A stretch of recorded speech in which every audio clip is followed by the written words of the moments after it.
Grace and peace, y'all. I'm gonna give y'all some time to come in here.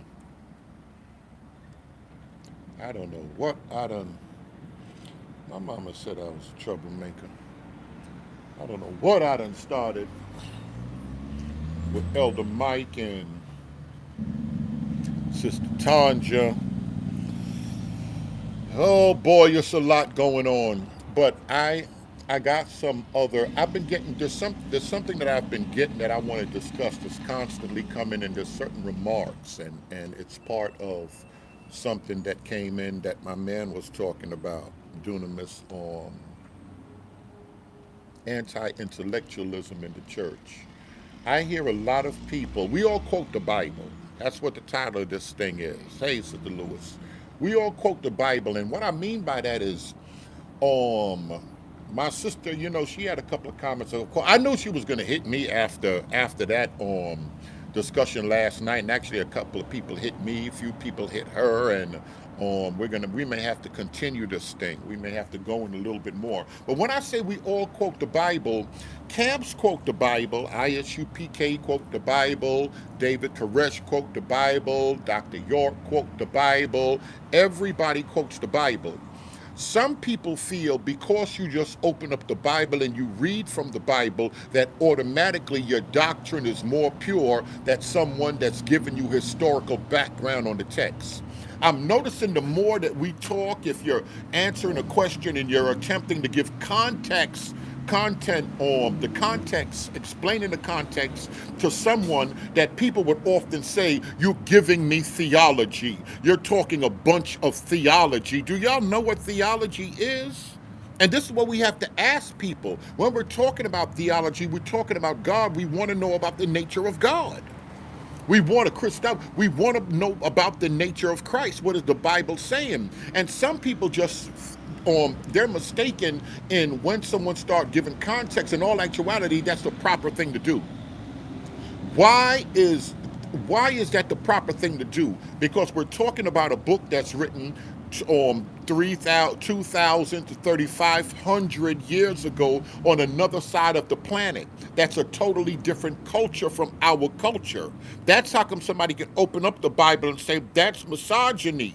There's stuff going on in the Bible today that I don't like the way they treat women because I'm living in a different part of the world in a different time. Thousands of years later, it's a whole different culture. So automatically, the way I talk, if I'm texting people, yo, chill, I'm gonna hit you later. And the way I text people, people have to interpret what I'm saying. So imagine if two people 2,000 years ago living on the moon, from 2,000 years from now, living on the moon somewhere. Imagine how they would look at the text that I'm sending to my man, to Jason, or somebody that I'm talking about that's down with me, and we just communicating back and forth. So a lot of people get confused. I said I was going to try to take off. I think, Apostle, we're going to have to go in on basic things.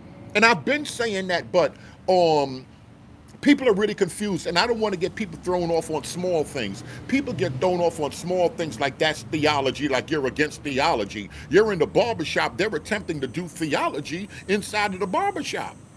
That's what they do in the barbershop when they start talking about God and they start talking about the Bible and they start talking about nature of man. They're getting into systematic theology. So when you go and when you get in school or when we come in certain discussions, we want to make sure we equip believers so they won't get out here and make certain statements. We don't want people to start falling into a rut, the rut of, oh, that's theology, I don't want that. You do want that.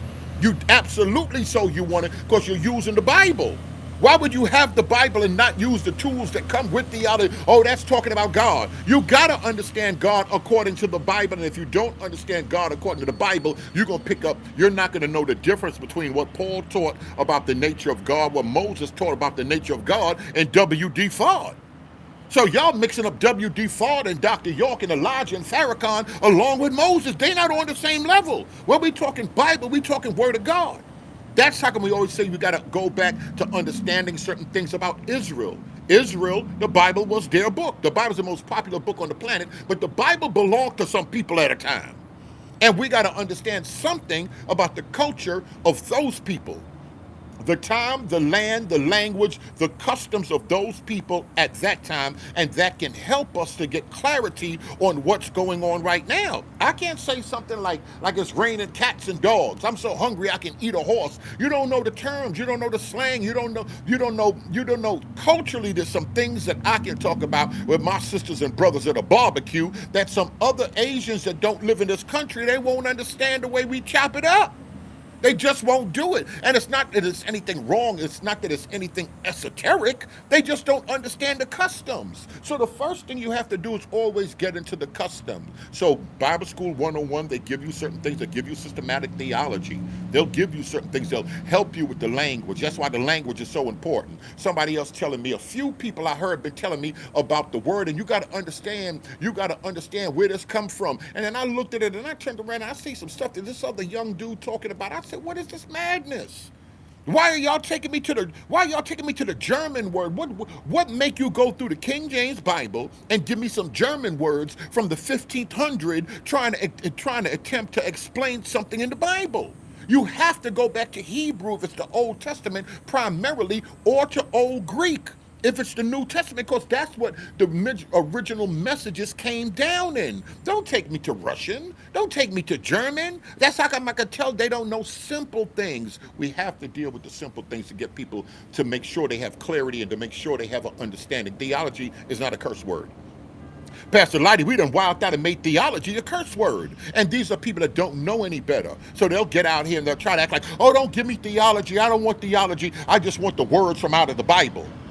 And I want to make sure people have some real clarity with that, because the words in the Bible alone, you can build a cult easy. ISUPK, there's plenty of people that use the Bible. There's people that use Quran and they got Hadith on the side.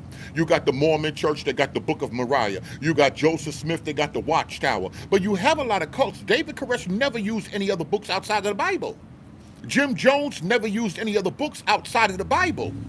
ISUPK, GMS, they don't use books outside of the Bible. They use nothing but the Bible. So people that don't know any better will say, well, that pastor, he's on the corner and you're witnessing, you're sharing something. Oh, that pastor taking too long, because he's explaining context, because the book is so old from another side of the world. So we have to give you context. If you don't get context, automatically it looks like the Israelites, because they just crack open the book, look upon her.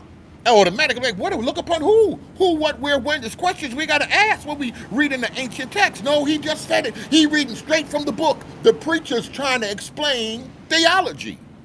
No, if you don't understand that brother's trying to give you context, if you don't understand that brother's trying to give you background, because you got to know background, because there's a cultural gap. It's a cultural gap between what we do in the hood and what Elvis Presley and them was doing out in the country. What them country boys doing. That's something different from what we doing in the hood now. So imagine 3,000 years ago. We're at a total loss. And this is how come other findings help us understand culture better. We have other findings. We start reading about court, how they went to war. What does it mean that the king of kings? What do they mean when multiple kings go to war against another nation that's strong? They have to fall Voltron together. Then they'll have one guy that's the king of all of the other kings. We'll have to explain certain things. And explanations are important. I think some of the young people are moving so fast, they just want a quick answer to everything, and it doesn't work like that all the time with the ancient texts. And because we don't know how to study, because people don't understand research, they just jump, well, those guys are reading the Bible, read! And they just start reading, and you're not getting the cultural background. That's how come when you have cults, this is one of the problems when you're dealing with the camps, that urban apologists and so many people have problems, because everything you're reading, I am black unto the ground, his head and his hair was like wool. If you're dealing with a dream, if you're dealing with a vision, if you're dealing with something like the book of Revelation, that's an apocalyptic type of work, and he's seeing horse, the rider on the white horse, and his vesture and thighs name written that no man knew but himself in the armies in heaven, you got to understand the symbolism that we see. We got to understand number 7. We got to understand number 40. How was the sun, the moon, and the stars, how was that used throughout the text? How was it used by Ezekiel? Was it used differently than John? What did Luke use the sun? How did they use these things? Oh, your God is a shield and a sun. Look what he's saying. No, you silly. You silly. You have no understanding of the text. And there's a lot of people out here like that. They don't have an understanding of the text. What Malachi was talking about and what James is talking about in the New Testament are two whole different things. So even though you'll see that English word prosper, what does that mean? Congregate, church, what does these words mean? And we have to understand that. And there's some stuff that some of us, I'm offended because some of my people, y'all grow up in church and it comes natural to us. A lot of us are involved in ministry and been down with ministry. It comes natural to us as well. What's the word? I see a few more and more people getting into Strong's and word studies, and the word love have multiple, 3, 4 different meanings. So you got to know the context in which the word was written. Now we're beginning to understand that. But I'm offended that some people in church that know it, we just giggle and we laugh at the other people like, this stupid, this retard don't know nothing. That's a bishop right there. Say, this retard don't know nothing. And when it's our job to help, when it's our job to teach. Now, the worst thing is when someone's called into ministry, when somebody say they're a believer and they're out here just mocking people and ridiculing people, and we don't have the ability, because we've been to seminary, we don't have the ability to break it down to the last. In the hood, you got to break some stuff down. And my thing is, I think there's a lot of middle class black folk out here. Y'all done went to seminary, y'all done got some degrees, but y'all don't know how to talk block talk. Y'all got to come all the way down to the block talk, and it's okay. You're not belittling yourself. You're meeting the people where they are. There's a lot of people, y'all know a lot about God, and this is how come y'all are not effective in ministry, because there's a lot of people where your church is, you don't live around there. You live 30 miles from the church. You had your mama and your daddy, and you turned around and you went to college, then you turned around and you went to seminary. So now you got a church and you're attempting to establish a church in the block, and you can't connect with the guys came home down the block. So you walk by them, you don't even stop at that gas station to see them guys in the front because you don't have communication with them. And your family members that been to jail, you don't really deal with them at the cookout or anything, because in a way you think you're above them. You're educated, you got a wife, your wife got an education, and he been having babies since he's 13. So you can't connect with them. So you can't connect with your family members, and you haven't practiced that, and you can't connect with the members where you're attempting to establish a church. So now you got a few women that like the way you hoop and holler, so they'll come and they'll join the church. But is it really church? Is it really church? If it's only 17 women and 3 of them are your daughters and your wife mother coming and her friend from the job, is it really church if you're doing that? So we got to look at these things. We got to know how to talk. And I know some people say, oh, you trying to pull it down. You trying to make it that's a hood talk. That's this. It's okay. Hood got their own vernacular. Hood got just certain things. The hood is okay. Jesus loved the hood. Jesus loved the hood. And a lot of people in urban contexts, they may not know a lot of stuff, but that's how other people, quote unquote, them other dummies get them. The other dummies will go to Jeremiah, and that ain't got nothing to do with a Christmas tree, but it sound like a tree. But because y'all can't break it down, because you don't want to take the time out to get the historical context, because you don't want to abandon the tree, you're doing damage to the kingdom with your smart, educated self. You're doing damage. You don't want to take time and explain it. So you're doing whatever you want to do. You're doing your own thing, and you're thinking you're really above them. That's kind of back to what my sister was talking about. A lot of us, we may not act like it, but in our actions, I'm talking about ministers ordained and licensed with churches all in the hood, and you live in the suburbs 20 miles away from the church. A lot of y'all, your actions show you think you're above those people right there. All right, you'll go give out water in the park every now and then. You don't know how to put down sneakers or sit down with the homeless and just build with them. You don't know how to do it. A lot of times we don't know how to fit in. Now, this is where we need to pray and receive the wisdom of God and how to use God. Give me some analogies to go, because hood folk like analogies. Everybody like them, but hood folk really like them. You got to begin to equate one thing with another thing to make them think. And that's okay. So to become a teacher, we need wisdom in moving a teacher, an apologist, or whatever you're doing. Because like I said, there are enough ministers that are ordained, that are licensed in this country right now, that could be putting in work, that understands certain things. And it hurts me because people want to critique certain things that I do and that I say, and many of them are way smarter than me. Way smarter than me, but they don't know how to move. I'm not a really sharpest knife in the drawer. Y'all got to know how to move on the block, and a lot of y'all can't do that. A lot of y'all think I got to get here and I got to quote 500 scriptures or I didn't witness to the person. Sometimes witnessing is just sitting down with the people and just, what's going on, man? What's good with you? How's everything? God bless, brother. How you feeling? And remember for the next time, like the other cults do, the Jehovah Witnesses, the devil worshippers do. I remember you said last week, yo, your son got shot. He good? Everything is all right? How your family? How you been making? They be like, wow, he remembered that. That touched some. I know that's stupid to you people. I know that's stupid because y'all wanted to get into Greek and the exegete and the lexicon. Y'all want to get into all of that stuff, but do the stupid stuff. Let's chill. Let's slow down and let's do the stupid stuff, and we might win some people. Let's slow down and let's do some of the stupid things. So I'm gonna drop that. We're gonna talk about this, and we're gonna talk about other things. And these are just pointers. I bang on the body of Christ, but the body of Christ is my family. There's certain things we have to explain.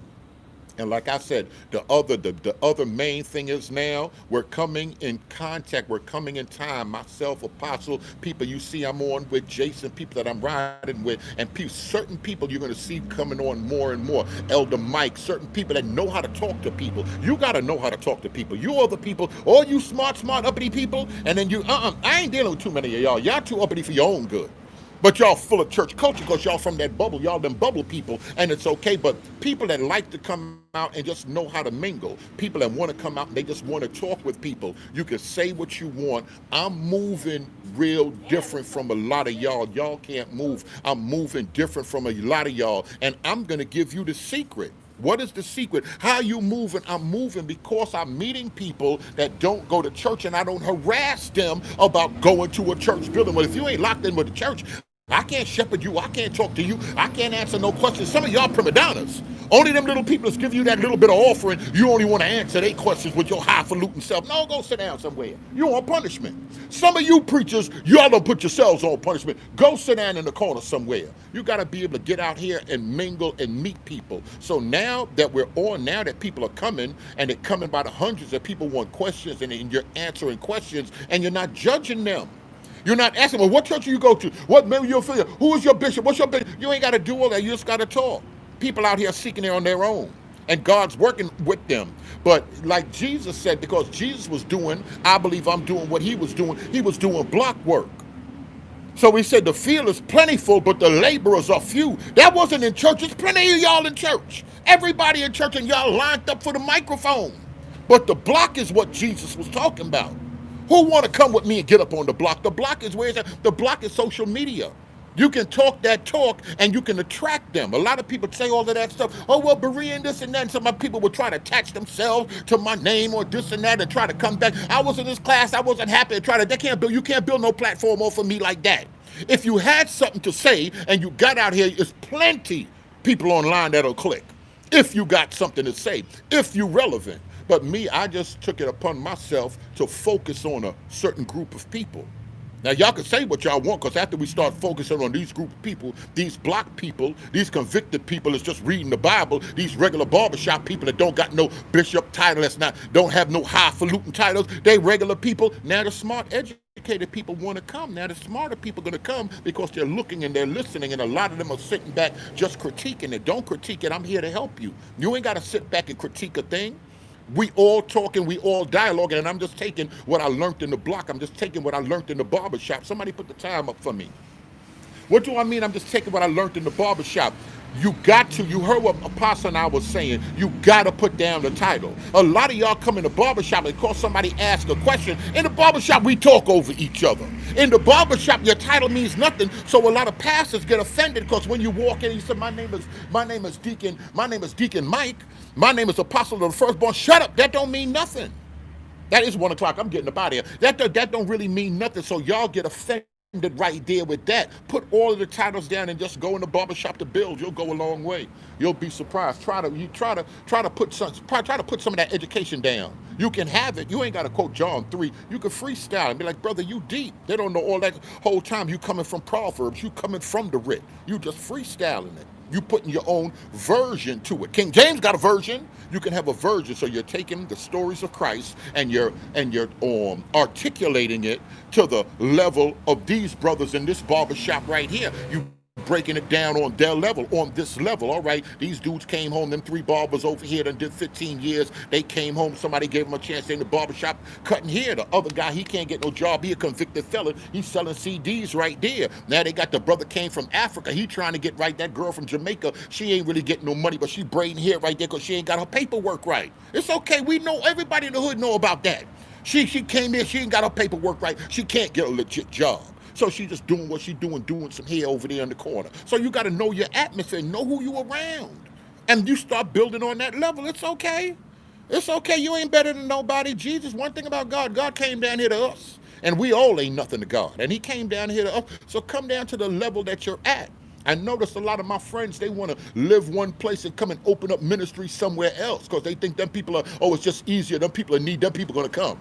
And then when you come, then when you open up shop, get a little storefront jumping, you want to kind of be disrespectful. And then there's only a certain type of people you're going to bring. And that's middle-aged women. You saying a little something here and there. They like to clap and they're broken. They're thinking about spirituality. So that's all you're drawing. Y'all can listen to me if y'all want to. Y'all don't have to. Y'all don't want to. But we got 90, almost 90%, 88% of the people that come to Berean TV because there's the level of the conversations that we have. There are a lot of young men, 35 to 44 years old. Middle-aged people think about life, and it's something, you got something special when you draw on men to come sit down and build. You know, we got some sisters, and I always say, shout out Sister Lewis, shout out to LeChat and Yolanda, because I appreciate the few sisters that do come through on this level of discussion. Because a lot of sisters, they're emotional, they want to clap and jump and just forget about their baby daddy. But you got some other sisters that understand this is life, and they want to come to a place where they can learn and they can build. Don't act like black men don't want no Bible. Don't act like my Hispanic brothers don't want no Bible just because they messed up, just because they don't wear a tie to their job, just because they don't have an office every day. Don't do it. All right, y'all, I'm out of here. I'm going to try to go knock this stuff out. That should be back from Home Depot. And I'm hoping, good to see you, John, and I'm hoping that I can, I'm going to tell them, listen, Thursdays I'm chilling. And hopefully me and Apostle can get on live and we can kind of turn this thing. It's already class. Y'all already in school and don't know it. We could just take it to the next level. I feel that in my spirit. We got to start taking it to the next level. I appreciate everybody. I love the kingdom. I love the kingdom. I love kingdom culture. I love all the folk. You know, we talk a lot of stuff. I talk reckless. And I say names. I am ignorant with it. But pray for me. I feel y'all prayers because I see a change. I see God turning some things in this direction. And you know, we in praying to God what to do. They must be at the gate with the truck from Home Depot. So we're gonna try to go in tomorrow. All right, God bless everybody. Oh, matter of fact, tonight, we might do something 7:30. I don't know what I done started with under Mike Holloway and Sister Tanja, but we're gonna go in our apostolic people even saved. Got my apostolic people done riled them up and messing around with that Mike Holloway, Sister T. All right, y'all, love y'all.